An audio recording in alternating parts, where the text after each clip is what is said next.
All right, we can go ahead and get started with our agenda for this evening.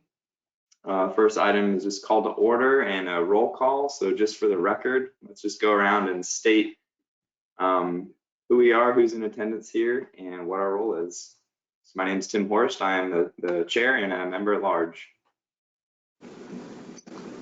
Jim Shark, vice chair, member at large. Robin Baker, City of Plant City. Wanda Vincent, member at large.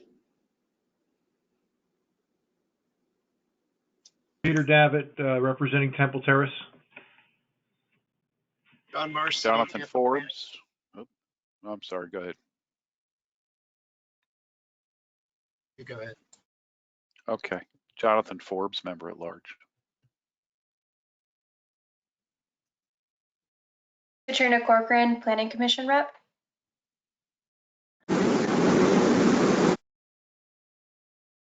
Ellie Wen, Florida Department of Health.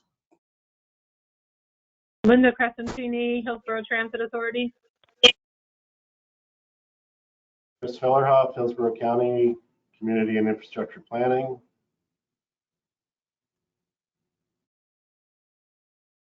John Kubicki, at large.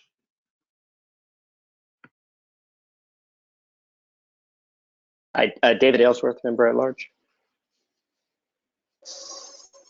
Jason Jackman, USF. Victoria Klug, member at large. Richard Rank, Hillsborough County Community and Infrastructure Planning.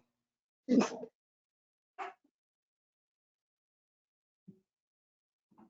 right, anyone else? All right, hearing none, we can go ahead and continue on. So the declaration of quorum and remote participation. Gail is going to lead us through that.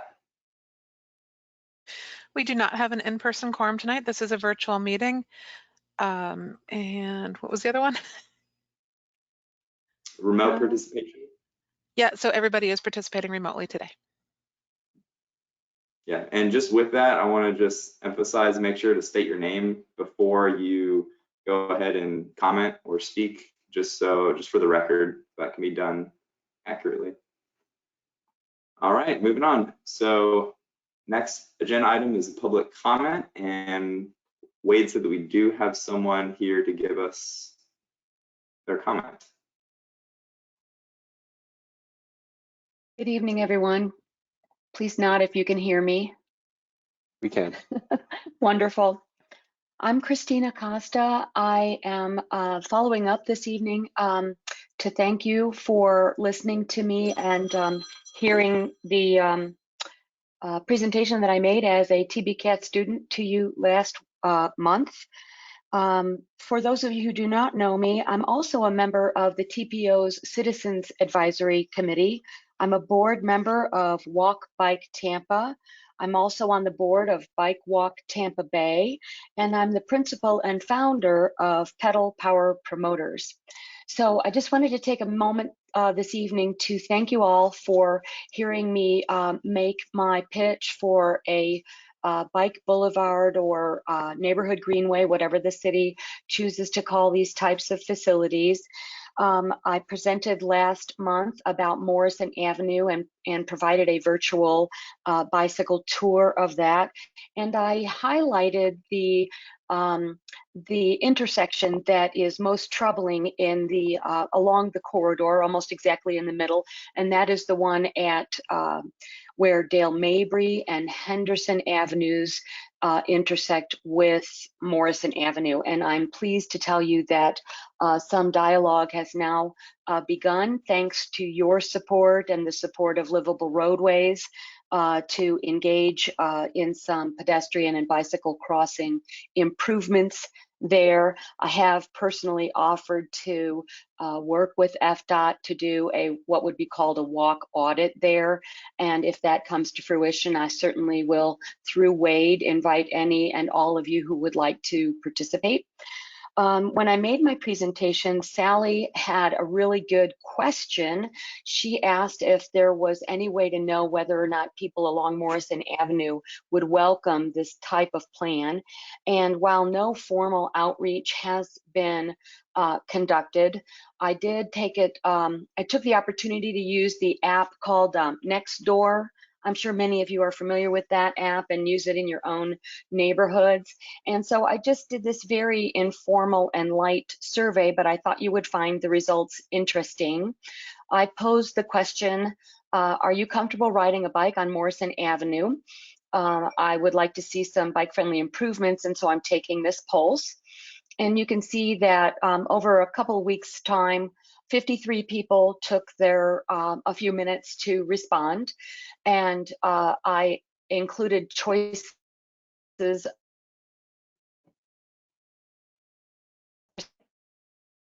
in road.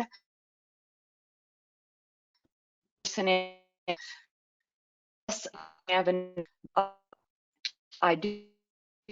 Yes, I ride on Morrison Avenue on the sidewalks. No, I would ride if I felt safe.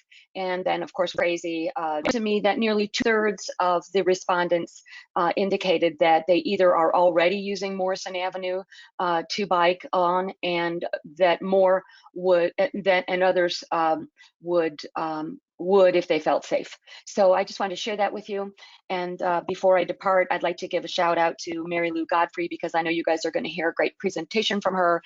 Both Mary Lou and Alice Price took the time to do some bicycle audit a ride with me along some of the trails in the Westshore district that I felt were not working as well as they could and should. And so just a little bit of gratitude to Mary Lou for that time that she spent with me. And I'm sure that all of you will have a great presentation from her and lots of questions. Thank you very much.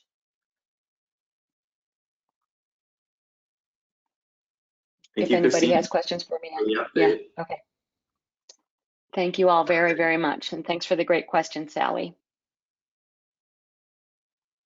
I'm glad to hear you're able to make some headway on that. All right, so moving on, we can go into members' interest. So if anyone has anything that they'd like to bring up and share with the group, now is the time.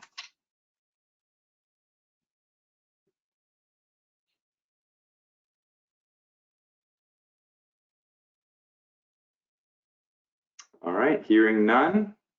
Going once, going twice. All right, we can go ahead and move on to the approval of minutes. We're not actually going to take a motion to approve them, but if anyone has anything they would like to change or any comments that they would like to pass on for incorporation, now is the time to do that. And then we'll vote for approval next week whenever we meet in person.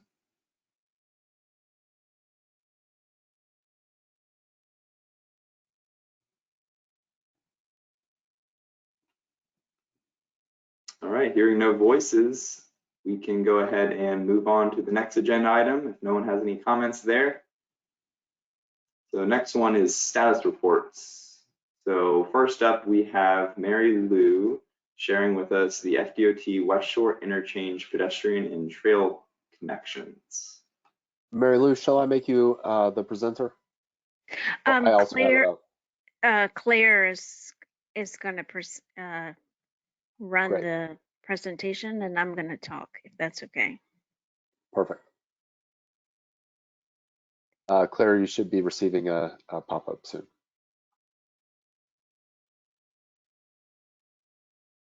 Okay. Hi, I'm Mary Lou Godfrey. I am the Fdot Westshore Interchange Project Manager, and I certainly thank you for the opportunity to speak with you today about the trails that are being planned for the Westshore Interchange. And thank you, Christine, for the opportunity to ride some of the area and look forward to future rides in the future, the near future.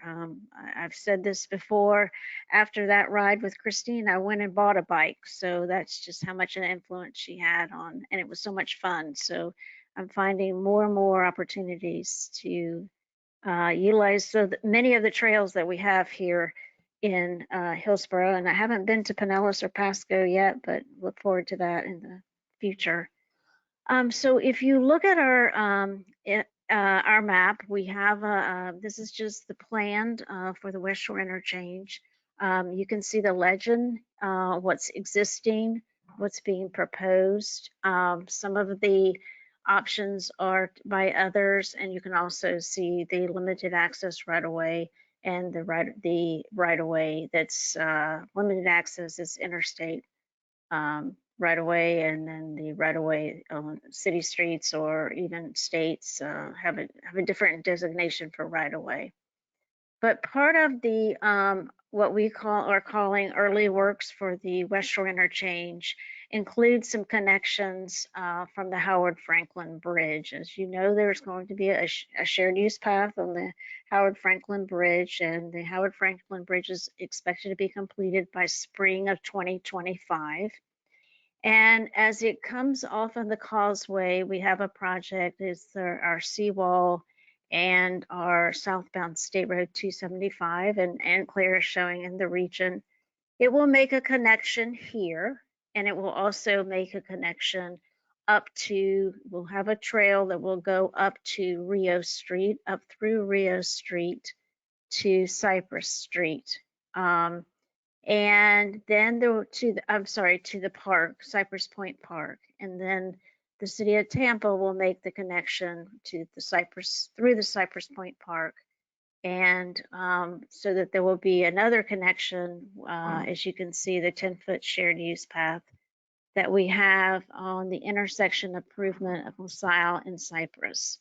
Then you can take the U path and of course go to the Courtney Campbell Causeway. Those projects will be tied to or go to construction early, so that connection from the Howard Franklin, when it opens, the connection to Rio Street and then further to the U-Path will be open by spring of 2025. And those are early works before the Westshore Interchange is reconstructed. As you know that currently on Interstate 275, you can get on both sides at Westshore and Lowest, but there'll be 3 new connections as part of the Westshore Interchange. One is Rio Street, which is shown here, and then the other 2 are Occident and Trask. In the first phase, the Rio Street will be completed, and you can see the 12-foot shared use path. And you can also, if you look a little closer, you can see we have looked at crossings. As you can see here, we at one of previous meetings, there were concerns of how pedestrians, cyclists would make those crossings, and those have been shown here. This is still, preliminary, but that's what is being envisioned as far as how you would cross. Underneath, again, this is underneath the expressway. And so that will allow connection as both sides. And again, you can see that there's existing sidewalks, which are in yellow, which allow you to get the Westshore Mall. You can see if it has a darker blue, those are the ponds that are envisioned, and they have a number that's associated with them. Occident will be another street that will connect on both sides that's not there currently, and you can see the 12-foot shared use path that are in 16 in some places that is being proposed in those areas. Again, the connections, then that will allow connections to Westshore Boulevard. And then as you go further to Trask Street, there'll be connections. And again, Trask is another street that will connect on both sides of I-275. If you look at the north part of Trask Street over to the east side, that is the property that was purchased for the transit station there. And that remains to be an option for transit. We are maintaining the corridor As you know, the typical would be the general use lanes on the outside, express lanes in the middle, and still we are maintaining that corridor for the transit. Much of it will look like what you see from Lois Avenue to the downtown area, as far as you if you go to the Lois underpass, you can see that there's an opening there that will be similar to what you will see when the Westshore Interchange is reconstructed. Again, the transit envelope has been maintained so that that Trask Street property can be used for that if so deemed. So, and then you can see in purple, those are existing connections already that are and will be. We do have another project that goes from, that's not the Westshore Interchange, and it's what we call our Section 5, that the construction express lanes are still to be constructed, and there'll be more connections with the trail so that you can get to from Westshore to downtown, and some of that's still being worked on. So that is a brief overview of the plans. Just to the way the interchange is going to be built. Currently, there is probably we have it set up in 3 phases, and the first phase will get funding in 24, the second phase in 26 fiscal year, and then the third phase in 28. The first phase will include the Rio Street, and that's probably for that phase of construction to be completed. We're expecting construction to be completed by 2030. The next phase will include the Trask and Occident, and that's expected to be maybe 30, very close to the, we're trying to phase it so we can have some of this open up in about the same time. But yeah, that will be still probably 2032 maybe, but maybe if we can work with some of our incentives, maybe that part could get moved up in the schedule as well, but it's still 2030, 2031, something like that before that would be completed. And then the last one that's funded in 28 is for the express lanes. So that would be for several years from then as well. So again, that's a brief overview. We are looking at a little bit different ways to procure this. More to come on that, but look for it to start advertising sometime possibly in the summer, but the procurement would be a year long, possibly less. Still, some of that's still being worked on. So,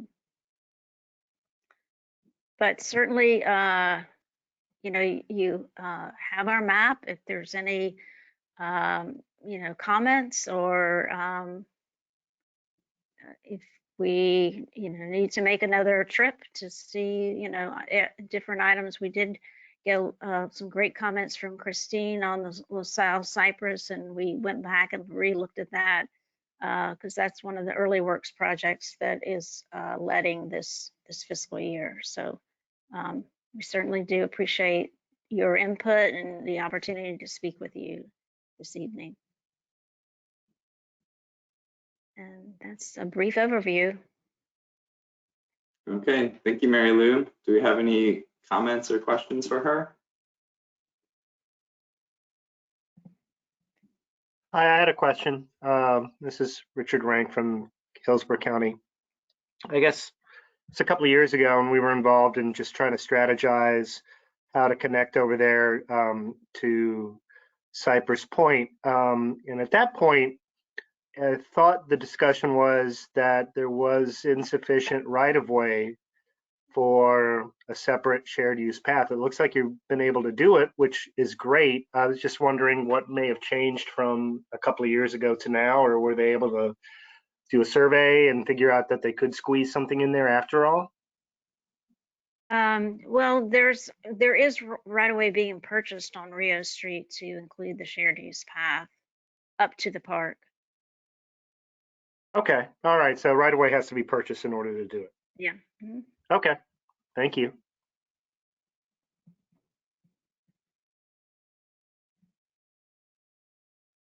Mr. Chair, I had a related question, and maybe Carla or someone is on who can answer it, which is that the future connection by others along Cypress Point Park, I guess that is, has the city agreed to that? And do they have a timeline on that? Is Hey, wait, Carla, can you hear me? yeah, is that Carla on the phone? Yeah. Yep. Yeah, we've agreed to that. And the goal is to have that completed by 2025 when the Howard Franklin connection is completed. That's great. Thank you. Mhm. I've got a question about the trail connections. Have you looked into the possibility of connecting basically the trails on the west with the trails on the east? And are there any future possibilities for those connections to be made? Trails on the west. Yeah, being on Rio Street and Cypress and coming off the Howard Franklin Bridge at the south and Upper Tampa Bay Trail there, and then, you know, with the trail system that's being constructed around Occident, Westshore, and Trask that kind of connects into Carmen Street.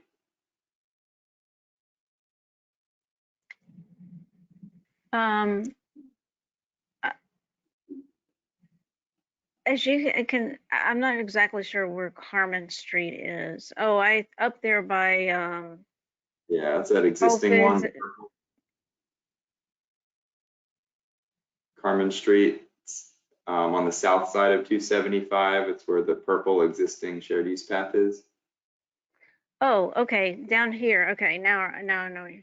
So, so we do have the connection there. See that blue there, the 12, yeah, right in there. That makes that connection up through Trask. Blue is new, proposed, and down, and then it connects to the existing at Carmen Street. And you can see all that's new underneath for Trask and for Occident and for Westshore. Okay. Yeah, I see that there, but my concern is that the two systems don't connect. And this will probably be the only opportunity we have given the right-of-way constraints in construction along Lemon Street, because it just kind of like the shared use path just dumps into Lemon Street at the west side where it intersects with Cypress. And then, I mean, Lemon Street would be the natural connection to create a shared use path network to kind of facilitate that east-west, you know, longer trip bicycle routes. And I'm just afraid that if we just move forward with only constructing a 6-foot sidewalk along Lemon Street, then that's just what the community is going to be stuck with.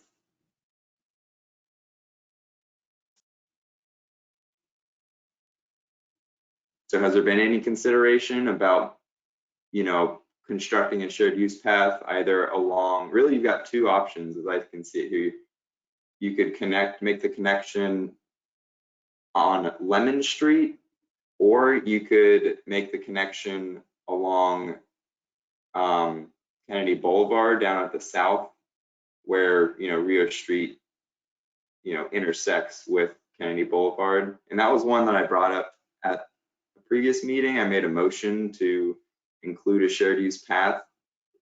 Yeah, along there, right where your cursor is, just to create that network connectivity for the shared use paths. Yeah, you can see it connects to the existing sidewalk, and in that section, there's not enough right of way, so it would have to be a purchase of right of way. What we did on Rio Street, we worked with the city of Tampa And we're doing the roadway improvements, and the city of Tampa is purchasing the right of way on Rio Street since it's a city street, but we don't have the right of way, as you can see, as the Rio connects to Kennedy, and that's why we don't have a shared use path there. Lemon Street is, currently is, it's also a city street. We could look at that a little bit closer for that, but I don't see that we, with the one in Kennedy, that right away is very costly with the businesses there, and we're not impacting that area. But we certainly can look at Lemon Street, and maybe we can have some options there to see what the right of way is, see what we could provide there. Were there any other connections that you were looking? Because I mean, we have existing connections, and we're just trying to tie to what's already there, or at least there's some options there. Yeah, no, those seem like the two obvious ones. And like you said down at Rio Street is where the right of way is very expensive with businesses. Right there, that Kennedy piece right there. Yeah, right there. It's really called State Road 60 Kennedy, right in there. I think that's what that's called. And then the one that goes up is more the Memorial Highway. Okay. So yeah, I was unsure what to call that one. Yeah, it's confusing. Yeah, so it sounds like different things. Yeah. Yeah, so I mean, yeah, I'd like to see at least one of those two connections made. It sounds like it's a pass on the State Road 60 Kennedy option due to the, I understand the businesses and the buildings are right up to the roadway and right-of-way costs, but I would really like the department to explore using Lemon Street as a connection for the shared use path to just connect both of those network systems. Because I know, Wade, you've been planning like an east-west shared use path trail connection basically from here the whole way into downtown and beyond. Is that right? So yeah, we've been working with FDOT on that for sure. And this would be one of those connections. Well, let us look at that a little bit closer, because certainly this is a good time to be looking at what our options are. So I appreciate your comment. Mm-hmm. Yeah, you're Excuse welcome. me, Mr. Chair. Yes. Wade, Kirk Bogan has a comment in the chat area.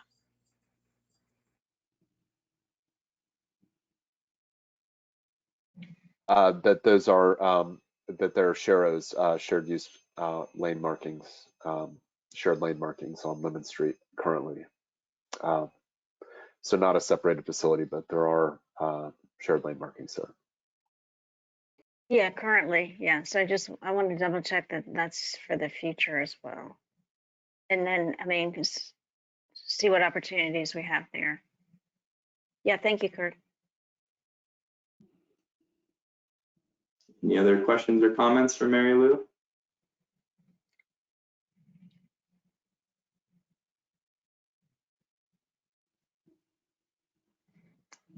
All right, thank you very much, Mary Lou. Yeah, thank you all. Really do appreciate it. Thank you for your input. Of course. And Amber, shall I make you the presenter? Yes, please. That would be great.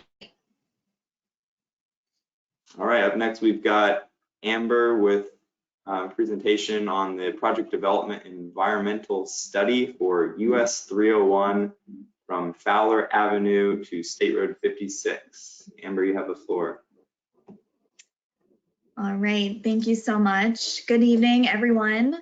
As mentioned, my name is Amber Russo. I'm the FDOT project manager for this PD&E study on US 301. We have our public hearing tomorrow, so we wanted to give you a status update on this project. Here's a map of the project limits. So we start down in Hillsborough County on Fowler Avenue, and the project ends in Pasco County at State Road 56. So as far as the purpose and need, the project would be providing additional roadway capacity and improving safety and mobility for pedestrians and bicyclists along US 301. And I also want to note US 301 has been designated as an emergency evacuation route. So the project is 13.1 miles long. Today, it is a 2-lane undivided roadway. There are small segments of sidewalk on the southern end of the project near Fowler Avenue. And as far as bike lanes, there's about a half mile of bike lanes at the Begin project from Fowler Avenue to Bradley Road, and the width varies from 5 to 7 feet. There's also the Old Fort King Trail that runs from John B. Sargent Park to north of Cherry Tree Lane for a total of 2.2 miles. The width of this trail varies from 12 to 22 feet wide, and there are 2 marked trail crossings along US 301 today. The existing right-of-way width varies from 100 to 200 feet, and there's currently no transit along US 301 in this area. So 301 is an important north-south corridor. It connects regionally significant corridors, including I-75 and I-4 and all the state roads on your screen. It's a hurricane evacuation route, and it connects regional centers in Zephyr Hills and Temple Terrace to the Tampa Bay area. As part of the proposed improvements, we do have 2 preferred typical sections. So in the southern end in blue from Fowler Avenue to Stacy Road, this is a, the context classification is a suburban area. And this will be a 4-lane divided roadway with a 30-foot raised median and 5-foot paved outside shoulders. There'll be a 12-foot shared use path along the west side and a 6-foot sidewalk on the east side. The design speed for this section is 55 miles per hour, and the proposed right-of-way width varies from 169 to 200 feet wide. And then the north segment of the project from Stacy Road to State Road 56 in pink, that's also 4 lanes undivided. We have a 40-foot depressed median. We continue the 5-foot paved outside shoulders and the 12-foot shared use path along the west side. This is a more rural area, and the design speed is 65 miles per hour, and the proposed right-of-way width is 235 feet. I also want to mention that pavement savings will be achieved where possible, where we would keep the existing roadway and use it as a southbound operation, and then we would have to build the northbound lanes. There are 4 bridges along the project corridor. They're in good condition and structural capacity. There's an example typical section on your screen for the bridge over the Hillsborough River. And you can see the goal is to also keep the existing bridge for the southbound operation, and then building the shared use path bridge and the northbound lanes. So since we're going to be adding a median for this divided roadway, Fdot classifies this as a access class 3, and it requires restrictive medians.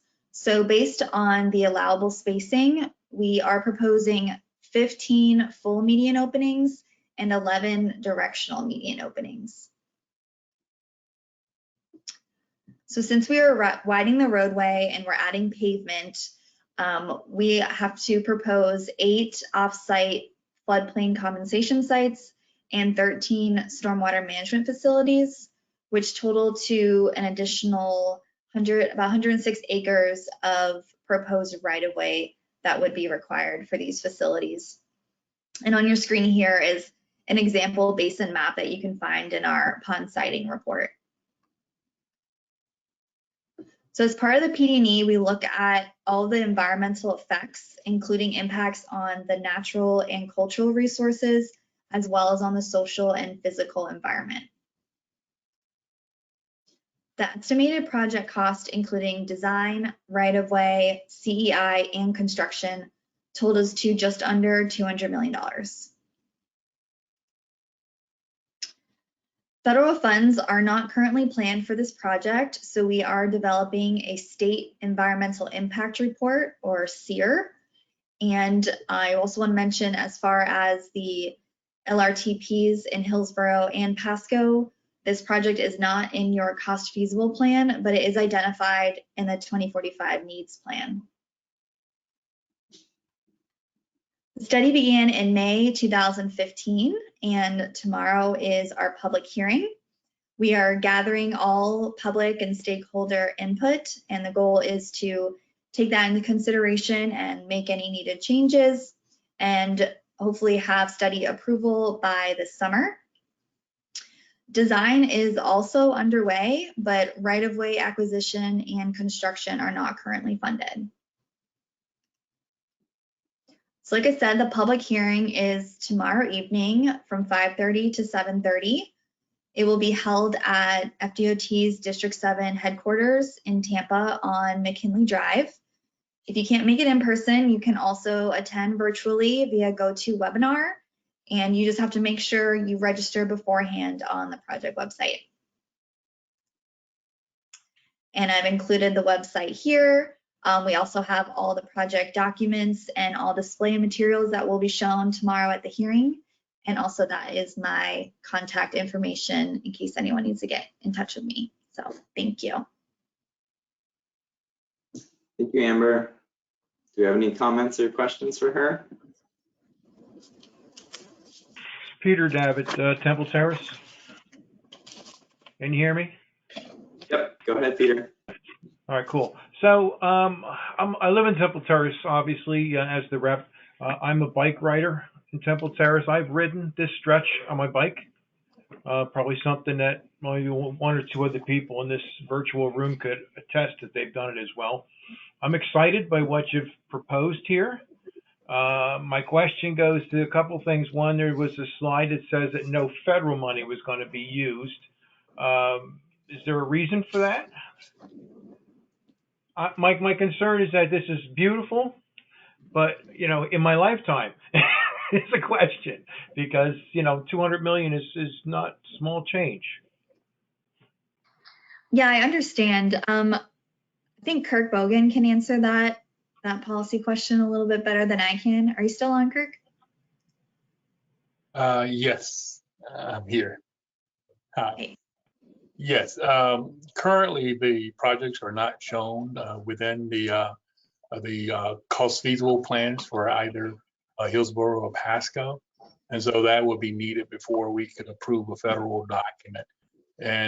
But we're just looking to see, but it is shown as a need. So this is the way that we can get it studied and see what needs to be done in the corridor. Hopefully, okay. It's a start, right? Yes. It's a start. Yeah, no, I'm telling you, having ridden along there, you know, 55 might be the speed limit, but that's clearly not the, you know, the real speed if you were to take a radar gun and shoot them as they went by. And it's a bit sketchy to be in that bike lane on your bike when cars going by 70, 75 miles an hour.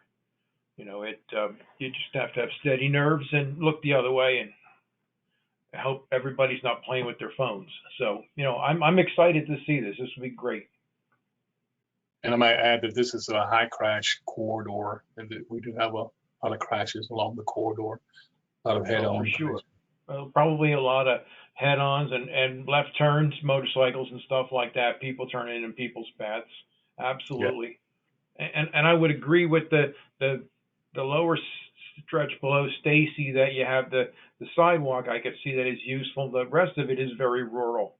Like you said, it's very rural. So people probably don't walk on the sidewalk there.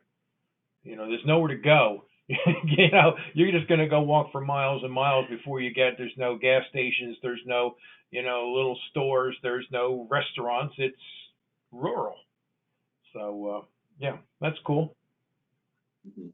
Yeah, one comment I have for you guys as you're designing and laying out this is I work on the just for a little context, I work on the District 1 safety team, and one of the things that we're always looking at and doing is looking at unsignalized intersections. And typically on these 4 and 6 lane roadways, what happens is we'll have angle and left turn crashes that pop up, and especially I can see it a lot on this roadway because it's likely to spur development, and you know, I mean, they're already building a ton off of State Road 56, and so I just say that to say don't be afraid to have people make the right and go down and do a U-turn and convert some of the open medians that you have into the dual directional medians, just as a word of you know, word of caution to use the full open medians sparingly, and don't be afraid to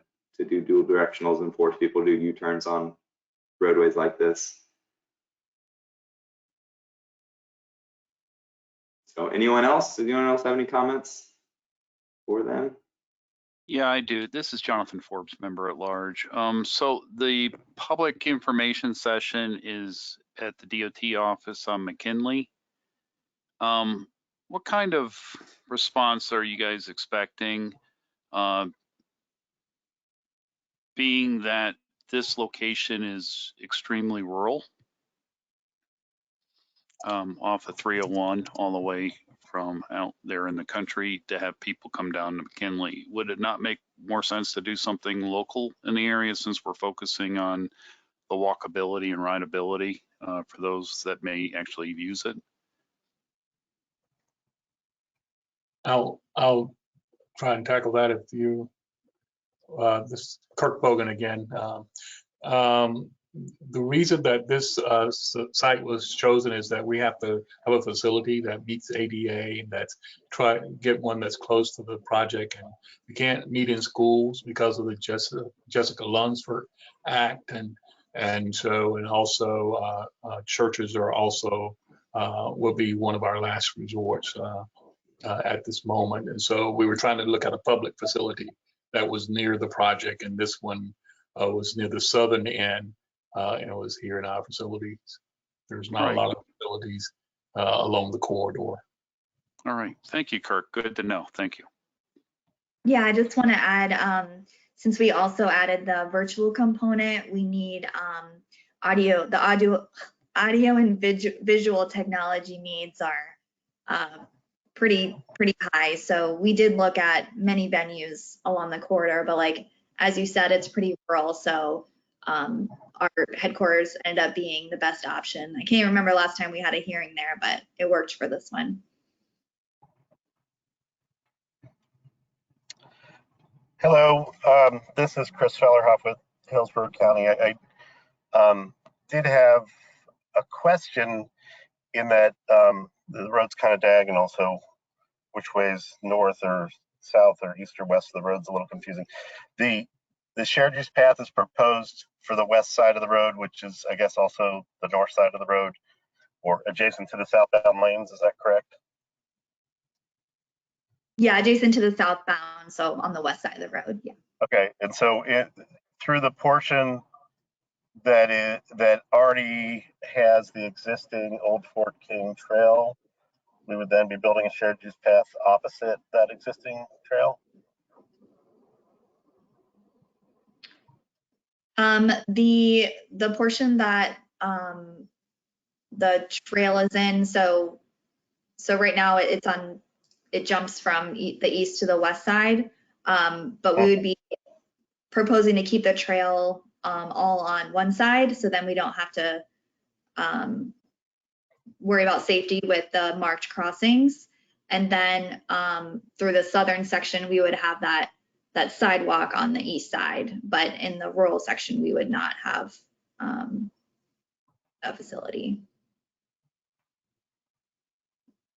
But the bulk of the existing trail is on the east side. Is that correct?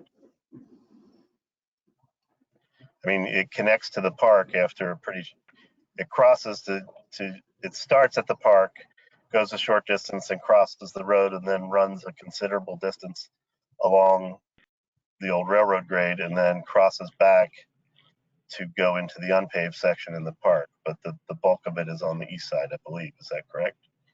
That is correct. Okay, and we're Yeah. proposing to keep that or proposing to change that?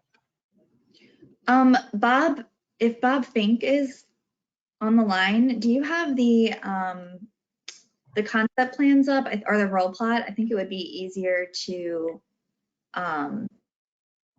talk about that with the actual concepts. Sure, give me a minute, I can put those up. I think the quick answer to your question, Chris, is that the entire Fort King Trail will move to the west side of the roadway because in that area, the roadway will be widened to the east side and take over where the existing trail used to be. Okay. And I can share the concepts, give me a minute. Okay, so the existing trail might get gobbled up by the widening. That's correct, that's the correct. Okay, and you would not have a sidewalk in what you're calling the rural section.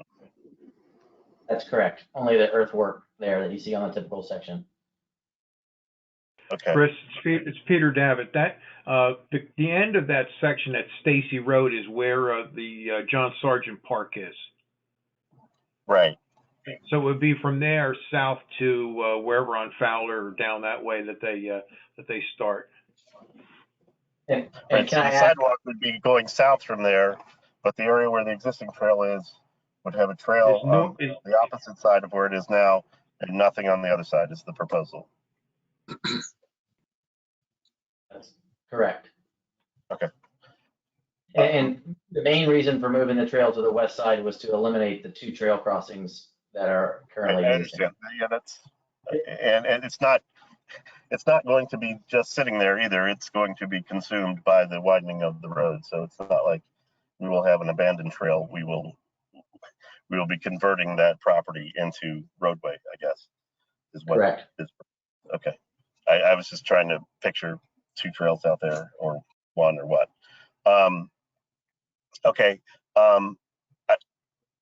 That's helpful information. I know that you've talked to some stakeholders in our departments as well. I will just underscore that that corridor is identified on our 1995 Greenways master plan as a corridor we would love to have a trail in. So we are enthusiastic about supporting its development and its inclusion as as high quality of a trail as can be managed there, and any access to it as appropriate, with any crossings that might be necessary, would be great. I know that the entrance to the Hillsborough River State Park, and there's a couple little neighborhoods off the road there, as I recall them. Most of those are on the west side of the trail, so that would be beneficial to have it over there also, I guess. But we hope that trail makes it through to the end of the project development, because it is coincident with one of our Greenway corridors. So.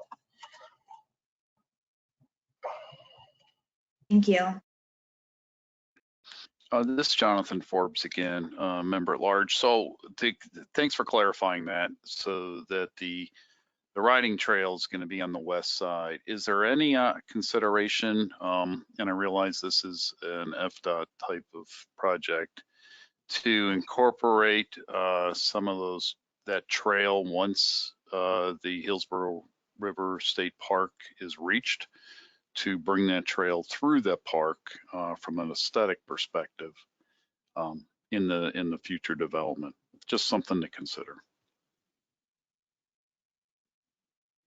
I guess on top of that, just to piggyback on that, and Peter, David, you may be able to provide more insight on this, but there's the trail, a currently existing unpaved trail that runs basically through the woods, kind of away from US 301. So, ideally you could separate the trail there as well and pave that section. Well, if it rains, that trail's underwater. Oh, okay. Thank you. I needed that. It's almost impassable. This is Jim Sharp. I think that's an equestrian trail that you're talking about. I think it can be used for both, Jim. Never mind. Yeah. Okay, so I guess you could still answer the question that he asked about Hillsborough River State Park.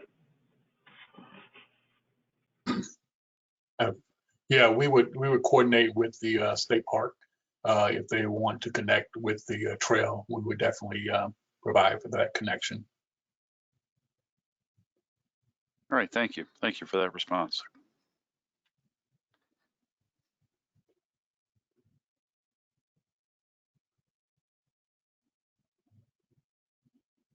All right, any other comments? Okay, hearing none, we can go ahead. I guess Wade, be sure to be checking the chat box too for us. I don't want to miss anything there. Yes, and let's see. I don't think I see anything in either the questions or the chat, so we're good. Okay. All right. Well, I guess we're good to move on then. Thank you very much, Amber and Kirk. Thank you. Beth, shall I make you the panelist, or I mean the presenter, or shall I do it from my screen? Oh, sure, I can do that. I'm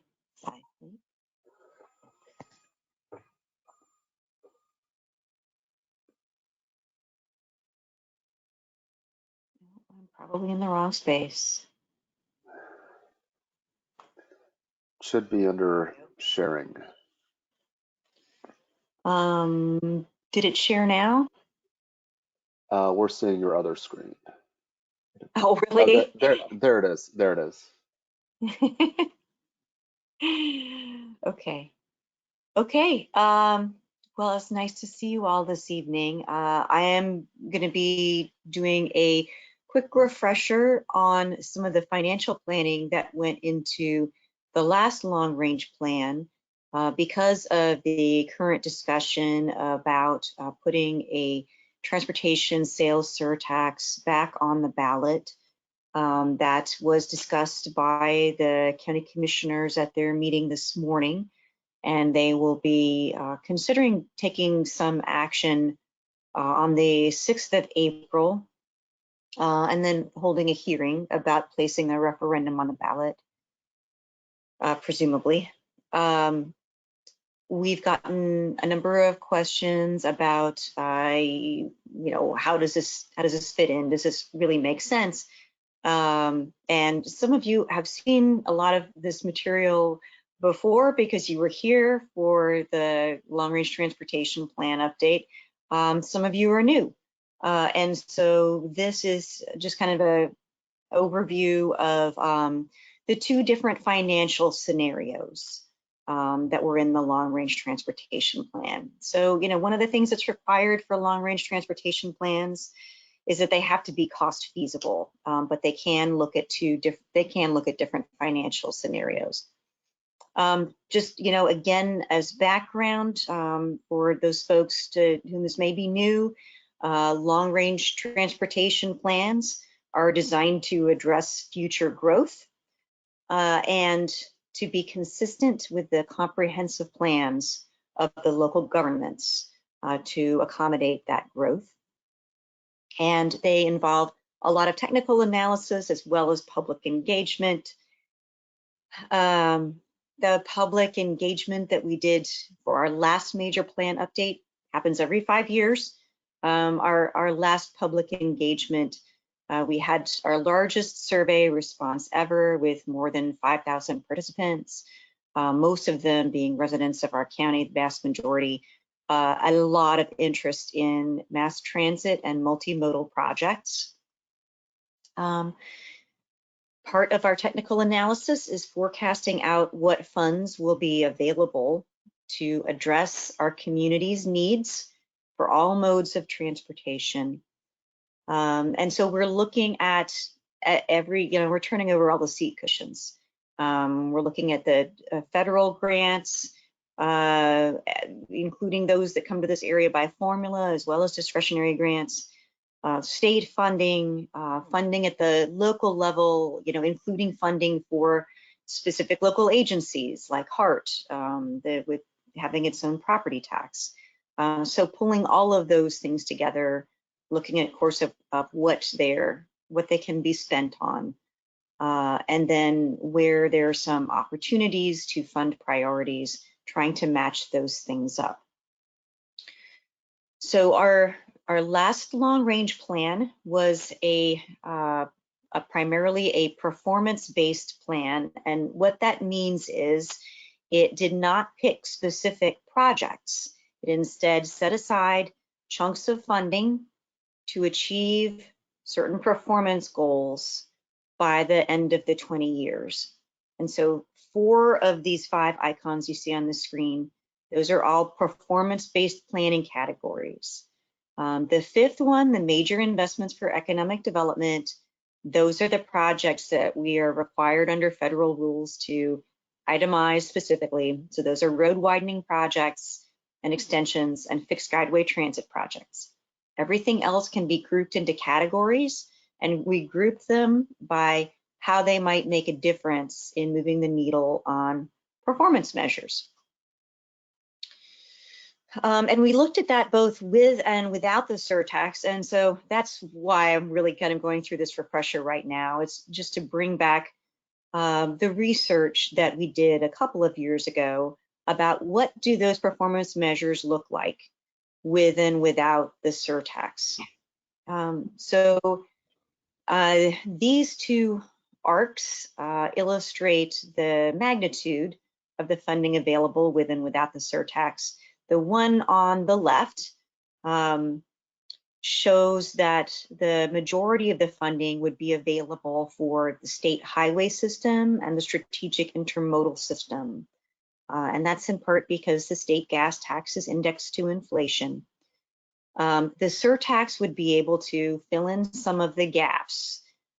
So increase the funding on local roads and local transit.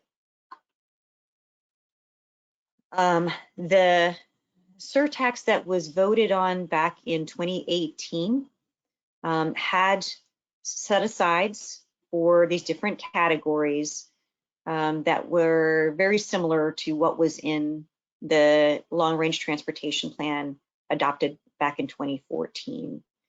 That was true for both the non-transit portion, the portion that went to the local governments, with the division of the funds into maintenance, congestion reduction, safety, walk-bike network, and then other projects. That division was very similar to the performance-based planning that was done for the Imagine 2040 plan back in 2014.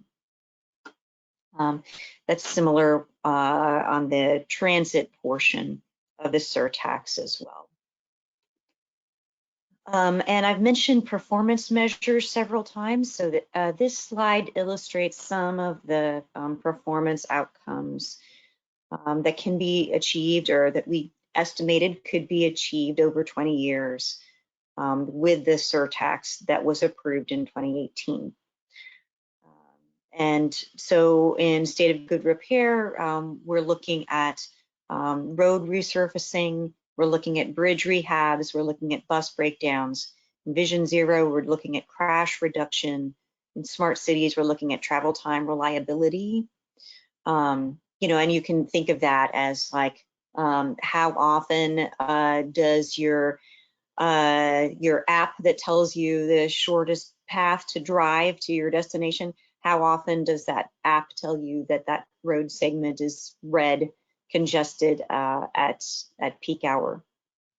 And then real choices when not driving is about accessibility. So we're measuring that based on the number of people and jobs that have access to great walk-bike facilities like trails and greenways, and to the bus system. So each of those program categories has typical types of projects. As I said, we don't list these all specifically in the long-range transportation plan. These are just illustrative examples, and it's really up to your local governments, your transit agency to pick the specific projects. And we're just kind of rolling it all together and showing all together what you could accomplish with the available funding if it's focused on the things that would make the most difference. I'm going to talk a little about the State of Good Repair program. We have a big shortfall in road resurfacing. Ideally, you'd be aiming to resurface all your roads at least once every 20 years-ish. So that would be 5% of your roads that get resurfaced every year. The county and city of Tampa are at less than 1% of their roads every year. And what that means is that the county's roads, and these were their numbers, are going to be in fairly not good shape by the year 2030. The DOT roads, oh my goodness, are you still seeing that what I was showing you? Yes, we are. Okay, I was trying to move the menu box out of my way so that I could see better what I was showing you. And anyway, screens. So the DOT has been able to keep up with their pavement condition. So it's really our local roads where we have the challenge in funding. And these are not things that we can use federal grants for. This is an operations and maintenance expense that it's really up to us at the local level to address. Similar with the bridge state of repair, the county bridges, only 9% of them are forecast to be in good condition by the year 2030 at the existing investment levels. And our transit fleet, so the good repair of our buses, of course, that affects not only can you get to work on time on a bus, it also affects traffic flow when the bus breaks down on the road. We've got 41% of our buses not in a state of good repair. And resilience is a part of this puzzle too. So when we were doing our long-range transportation plan back in 2014, the one that fed into the All for Transportation surtax, we did not have specific cost estimates for improving resilience. And we do have those now, and probably worth taking a, considering in the overall package. So the research that we've done through the Resilient Tampa Bay initiative points to 115 miles of critical roads that are highly to moderately vulnerable to inundation from severe weather events. There's some things that you could do about that. You could improve the stormwater drainage system. You could harden the roads, harden the subbase on the roads so that when they do get inundated, they're not washed out, they're still usable afterwards, after the water recedes. Both of those steps would be significant increases in funding. So stormwater, we might need about half again as much funding in the stormwater drainage program if we are going to improve stormwater drainage on those 115 miles. And maybe doubling what we would spend on the road maintenance program if we want to harden some of those 115 miles of critical roads. This would have a real economic impact if those roads are impassable for 2.5 weeks after a major storm event. So I'm going to talk a little bit about the other categories, go through those a little bit faster. Vision Zero is where we're focusing our safety improvements. So you think of these basically as like retrofits. We're proactively identifying crash hotspots and coming back and bringing those roads up to standards. We have many, many miles of roads that were not built up to today's standards. And obviously we have safety problems in a number of locations. So we probably need to about triple the amount of money that we spend on safety if we're gonna move the needle on all of those crash hotspots on our substandard roads that were built in the past. If we can make that kind of investment, build 350 miles worth of complete streets projects, add street lights, build sidewalk gaps, we could possibly save 70 lives every year. And of course, we've mapped out what some of those high injury roadways are. Smart cities, the available funding would be focused on the state highway system.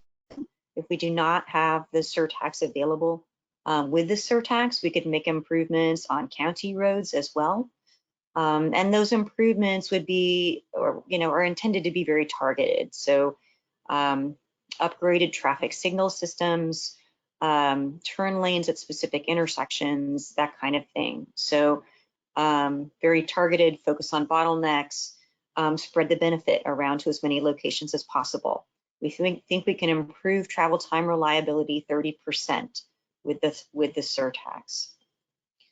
And in the real choices category, even a very modest investment in trails and side paths would bring them within walking distance of more than 1 million people in the horizon year of our plan, and give us most of the resources to build out the regional trail network that you all have been looking at.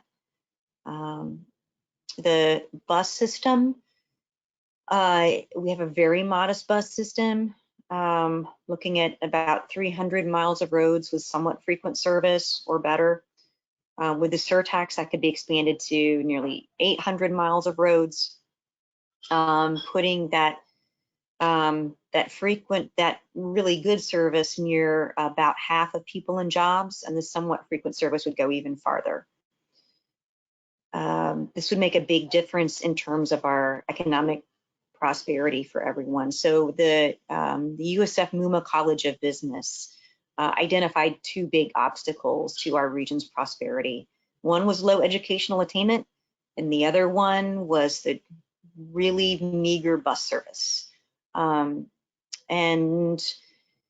so this points to just the very wide-ranging benefits that investing in better bus service could have all over our community. Our transit system includes not only regularly scheduled bus service, it also includes on-demand van service. Some of that is provided by HART in the HART service area. Outside of the HART service area and outside of those hours when HART service operates, the Sunshine Line is basically the transportation of last resort. We estimated the need for more than 1 million door-to-door trips to be provided by the Sunshine Line to our most vulnerable residents, looking at the 2045 population growth. In fiscal 20, Sunshine Line was able to provide about 13% of that, so that just gives you an indication of the level of need. And then the last category, the one that I mentioned, this is where we itemize specific projects. So this is not as much of a performance-based system, but of course we do have some forecasts for what we can achieve here. So the surtax would provide some funds for widening or extending county roads. The county, when we prepared this plan a couple of years ago, did not identify specifically what those roads might be. So that's all still to be determined. But the funding for road widening really is mostly state and federal if we don't have the surtax. And kind of the same for fixed guideway transit. So what do we mean by fixed guideway transit? That's transit operating in its own right of way. So it could be rapid bus in special lanes, could be reusing freight rail corridors, could be creating a new rapid transit connection between downtown and Westshore, modernizing the downtown streetcar, extending that, water transit. These all fall into the fixed guideway category because these are basically transit modes that are not getting stuck in traffic. They're in their own space.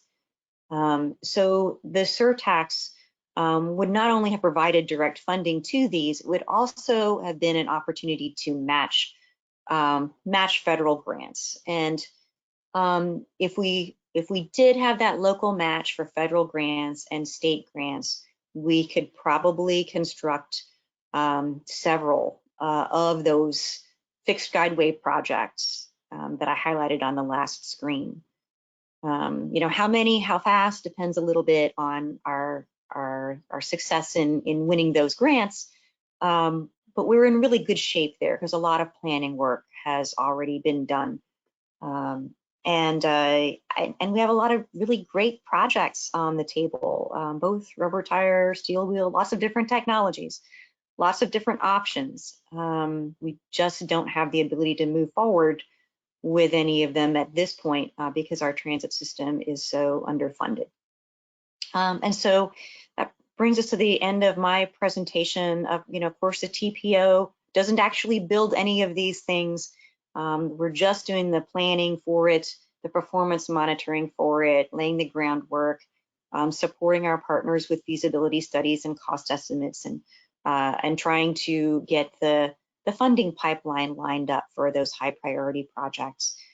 But I would be happy to take questions at this point.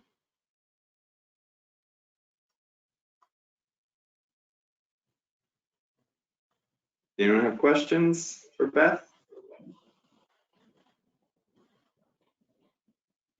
I'm going to ask a terrible question, Beth. How are we going to get this past the people who put all the roadblocks in our way on getting, say, the surtax or any other source that would be used to fund something besides gasoline-powered automobiles? Because you saw what happened with Stacy White and his merry band that happened with the last time, and it's both embarrassing and infuriating to see every good idea get buried under this desire to do anything except make people's lives better. So how can we get around that? Commissioner White challenged the surtax that was approved in 2018 on the basis of it unconstitutionally dictating what the surtax funds would be used for. The new proposal is undergoing a lot of scrutiny with the county attorney's office to make sure that it's fully consistent with the Constitution and the Florida statutes. So the statutes specify that it's up to the county commission to determine what the funds will be used for. You know, and I think one of the questions that's out there is, you know, can an existing county commission make a decision for county commissions that come down the line in the future? But that is routinely done when county commissions issue bonds against property taxes, for example. They're making a decision for future county commissions. So I don't know if that was your question about, you know, are they going to be crafting something that they think will hold up legally? Yeah, I think that they will. And the discussion among the county commissioners at this morning's meeting showed a very strong commitment to multimodal transportation. 3 of the commissioners were not willing to back down 1 iota on the funding for HART. And I guess we'll see where that lands. But what was on the table was somewhere between 40% and 45% of funds going to HART. Of course, the previous referendum had 45% of funds for HART. 3 of the commissioners did not want to reduce the funding for HART at all. The other 2 were more or less on the fence. And I think just want to make sure that something proceeds. The other question that's really on the table still is about the buckets, the performance-based investment programs, and what will be included, what restrictions there may be on the local government portion. You know, so would there be set-asides for safety, for maintenance, the way that there were before. And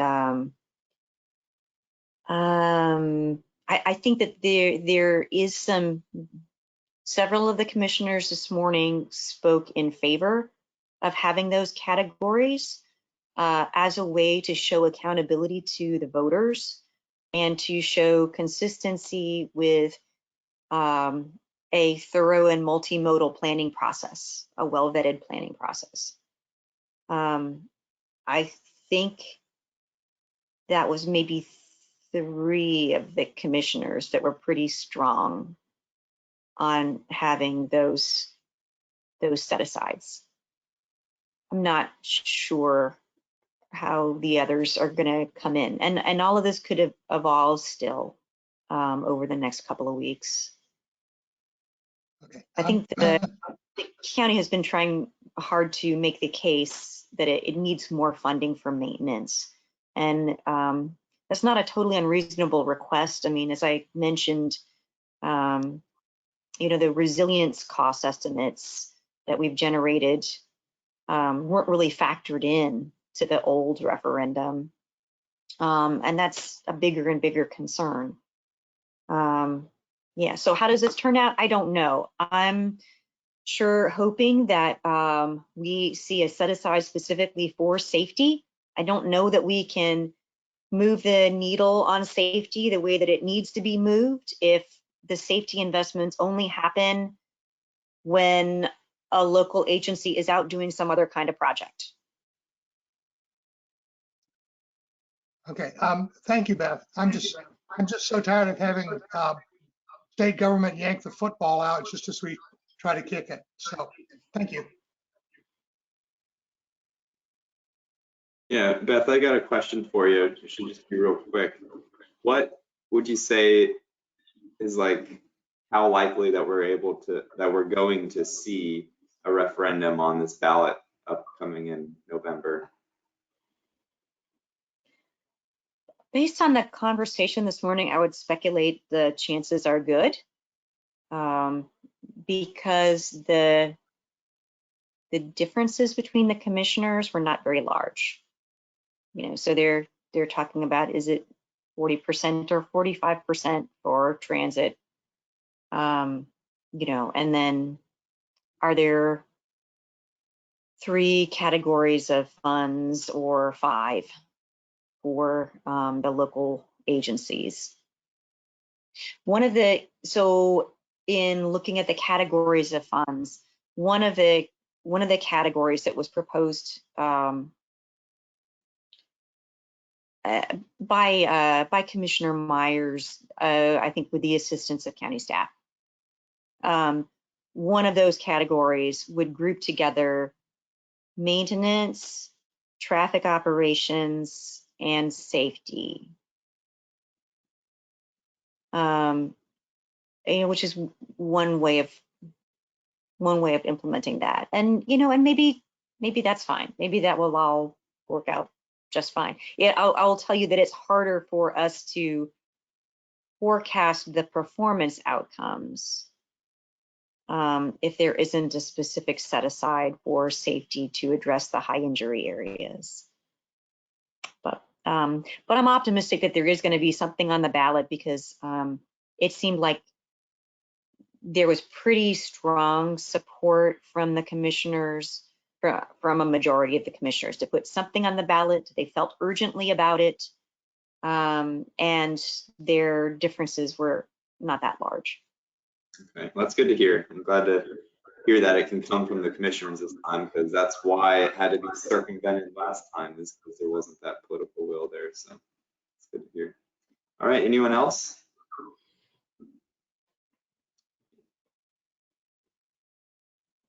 All right, hearing none. Thank you very much, Beth, for that presentation. Good evening.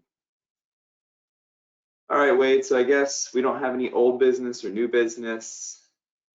And not for me, but I did just want to tell everybody that next month we will have a higher capacity in the county center. So looking forward to seeing as many of you who are able to make it.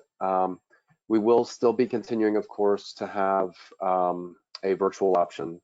So I think that provides us the ability to be a little more inclusive to people who can't make it downtown in the evening.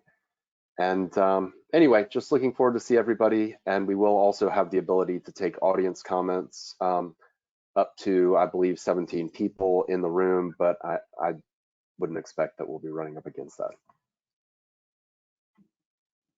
All right, thank you, Wade. With that, we can go ahead and adjourn the meeting. Thank you very much, everyone. Thanks, everyone. Good night. Thank you. Good night. Good night. Good night. Good night.